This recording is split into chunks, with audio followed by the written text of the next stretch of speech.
جی بالکل، اس وقت میں موجود ہوں جیلم کے نوائی گاؤں سنگوئی اسٹاپ پر. سنگوئی اسٹاپ کی روڈ کی صورتحال جو ہے وہ بہت ہی بری ہو چکی ہے.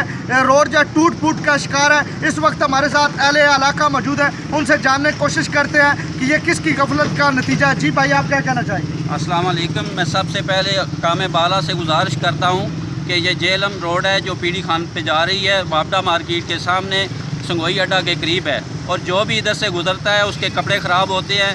نہ کسی کی نماز ہو رہی ہے نہ روزہ ہو رہا ہے. اور یہ محلے کا پانی ہے، گٹروں کا پانی ہے جو ادھر سے گزرتا ہے سارا، اور ساری سڑک برباد ہو چکی ہے.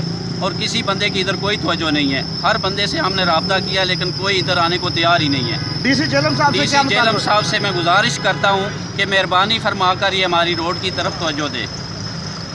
جی بالکل، ڈی سی جیلم صاحب سے مطالبہ کیا ہے اہل علاقہ نے کہ اس روڈ کو فی الفور جو ہے ٹھیک کیا جائے تاکہ مسافروں کی مشکلات جو ہے وہ دور ہو سکے. اور اہل علاقہ کا کہنا ہے کہ اہل محلہ کا پانی جو ہے روڈ کے اوپر کھڑا ہوا ہے، جس کی وجہ سے یہ روڈ جو ہے ٹوٹ پھوٹ کا شکار ہے. اور یہ محکمہ ہائی وے کی غفلت کا نتیجہ ہے کہ وہ ان کے خلاف کوئی بھی کارروائی نہیں کر رہے. جی ہم لاتے ہیں ٹاپ نیوز، آپ کے فیوریٹ ٹاک شوز اور ان لمیٹڈ انٹرٹینمنٹ صرف یوٹیوب پر.